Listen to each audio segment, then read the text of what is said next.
Hey, what is up everyone? Welcome back to another review, and today I'm taking a look at the Tengen Toppa Gurren Lagann, the GATTAI Infinite Combining Gurren Lagann. That is quite a mouthful, and it should be, because this is one of the most over-the-top mecha ever from one of the most over-the-top mecha anime ever. So basically, to get to the point of what this right here actually is, it's pretty much the entire squad of gunmen and Gurren Lagann, and they combine together as one big old combiner mecha action figure. Now, if you want to roll fight the power as well, then there's a link down there in the description and you can get one of these where I got mine, which is through Hobby Link Japan. Now let's wind on back to the unboxing. So this right here is an action figure, or should I say a team of action figures that comes in a fairly large box. On getting this cracked open, you can see the entire squad is in there and there's a lot of colorful colors going on. So inside of the box, we get ourselves a Gurren Lagann, my personal favorite from the rest of the gunmen, King Kitan, the almost tank or cannon looking Daikotsu, the gorilla looking Kid Knuckle. I honestly don't know how to describe this one right here. This is Sozo Shin. What looks like the combination of a chameleon and a boat, the Einser, and finally this helmet looking guy, Moshogun. So starting off with the main event in here, which is Gurren Lagann himself, and all I can say is so far this feels a little bit, well, not like a premium action figure for adults. This almost feels like a toy. It's robust, it's hard, it doesn't really have much points of articulation whatsoever, and the paint apps, well actually the paint apps are really good, but the plastic itself is quite basic. Now, when you get onto the rest of the gunmen, it's even more basic. I was really hoping for a little bit more from King Kitan right here because I love it so much, but it is just, well, the only articulation here is to facilitate the transformation. That is all. There is nothing extra, so you got a little bit of wiggle in the arms, but the legs, they're dead in the water. They don't move at all. Onto Einser, and what can I say? This is extremely cleanly executed, but it is very basic, toy-like in a way. It's very robust, and there isn't really much in the lines of articulation again. You can move the legs around a little bit, but otherwise it's just able to do what it needs to do to transform. Onto Daikotsu, and once again, pretty much exactly like what we just saw. The colors are very nice, very clean. As you can see from the screws in there, this is a robust figure, but it has a lot of hollow parts and again feels very toy-like. There isn't really much in regard to articulation at the arms, and it's basically just to get them from flat like you would be on the arm of the finished combined version to the stand-up version of it separated, that's all. Next up, Kid Knuckle looks good, plastic is very bright and vibrant, again very toy-like, paint apps are clean, and there is no articulation really, it's just what it can do to transform. Next up then is Sozo Shin, and once again, this just does what it needs to transform. The paint apps, again clean, robust plastic. You actually get a little bit more out of this because there's a lot of leg movement in this thing's transformation, so it can actually do a little bit of posing and kind of jumping jack its arms out a little bit. So, not too bad. The yellow is very nicely done on this though.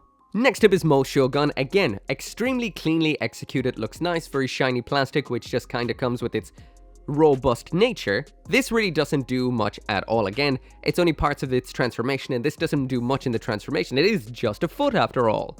So anyway, there is the Dai Gurren Dan, or at least the gunmen of the Dai Gurren Dan, all in their not transformed form yet. So this is what they look like just taken out of box pretty much. They do look very vivid, very nice, but they definitely don't put the action in action figure. These are just something you could just display like this if you didn't want to actually display it as the fully combined form. But yeah, once again, these are extremely clean looking, they look great, the paint applications are very cool. And as far as the display goes, they do look very nice, if not a little bit on the toy-like side. However, there's just an element of charm to just how brightly colored and awesome they look. It's nice to actually see the gunmen actually get some kind of figure at all.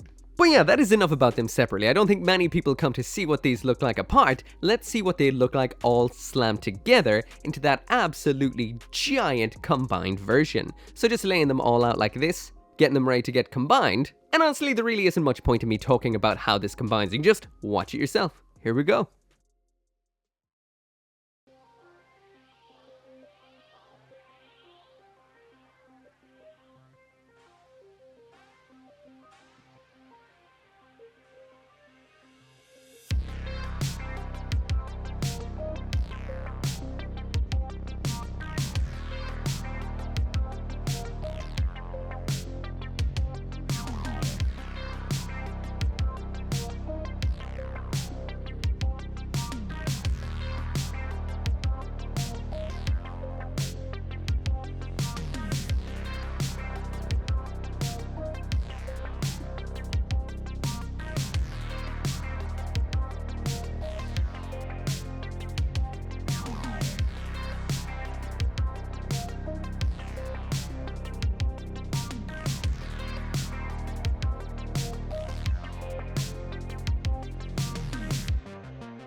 So finally, there is the Gurren Lagann in all of its combined glory, and I have to say, all of the individual elements were quite simple on their own, but once they're all popped together into this absolute behemoth, this thing looks ridiculous. It's off the charts crazy. Sure, there are some elements about it that are very shiny, very toy-like looking, but when you get to the actual core of this with the massive face on the chest, those big sunglasses, the front of King Catan there in the upper chest, the head of the Gurren Lagann here, the detail is detail upon detail upon detail with some nice clear parts. It is over the top. So once again, this right here is a figure that is better than the sum of its parts, honestly.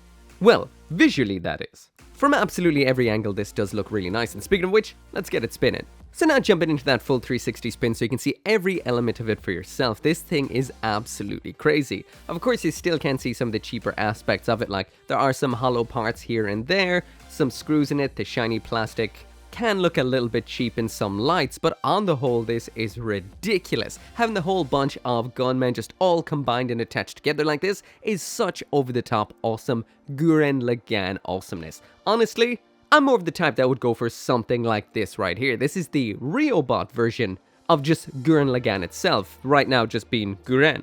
Or is this Lagann? I can't remember. But I prefer more premium type figures like this than this kind of combined, almost toy feeling figure. But hey, if you're into combiners, I haven't really built that many, but this is about par for the course. So now jumping into the accessories, and this kit doesn't necessarily come with accessories per se, but we do have an alternate version of the sunglasses for on the chest when it's in the combined version. This one's clear, the other one is opaque. Those are the sunglasses right there, those are for on the normal Gurren Lagann, and the main event we have when it comes to accessories in here is this big old effect part. So when it comes to this here effect part, you can do multiple things with this. First off, you can open it up just like so. It looks like a big old clear green shuriken, and then you can just pop this onto the back just like so. It holds on decent enough, it can be knocked off quite easily, and that is what it looks like attached on there. Like a big old effect part shining round back. Looking pretty cool. The second option then is much like the first, you just pop it off the back and then pop it onto the front. This attaches onto the drill in the chest, and this effect or this attack is referred to as the Gigant Drill Spark. So yeah, that's what it looks like. It's the same as on the back, just on the front. So the final thing you can do with this then is use it as the Gigant Drill. You just fold that up to the way I had it originally into a kind of wizard or witch hat looking kind of thing, and then you just pop that onto one of the fists. You will have to remove whatever is on the rear of the arm in order to do this, but it locks on nice and tight, and this is what it looks like when it's in a pose. So there it is with its drill ready to pierce the heavens, or you can just have it in a general punching pose like this right here. This does work out well, but as you would expect from a figure made out of a bunch of smaller figures, you do have the elements falling off here and there. I do find the sunglasses on the chest can fall off every now and then, and the arms can detach at the shoulders occasionally too, but on the whole, it works out quite well. So moving into a size comparison, and when combined, this is a fairly large figure. It comes in at 24 centimeters. There it is side by side with a high-grade Gundam model kit, a master-grade Gundam model kit, and the Riobot, which I still need to add the head onto when, well, I do that review. So finally now moving on to the articulation and the usual comment on the stability of this. This thing is a brick, an absolute brick of a thing. So yeah, you could throw this at someone and probably kill them stone dead. But anyway, let's test it out. So throwing this into the usual pose and whoo, woo, woo, woo. Just for reference, this is usually what the test pose I do to test out the articulation on something. This is what it usually looks like. This is what the Gurren Lagann looks like in the exact same pose. So yeah, this has next to no articulation whatsoever. Hold on. My bad. It looks like I may have missed something. Yeah, I see a little bit more here. Yeah, there we go. There we go. There we go. That is the extent of the articulation on this. So yeah, there isn't much at all on this particular figure. So yeah, anyway, that right there is it for the review. And I guess the official Mecha Gaikotsu verdict is, it's alright.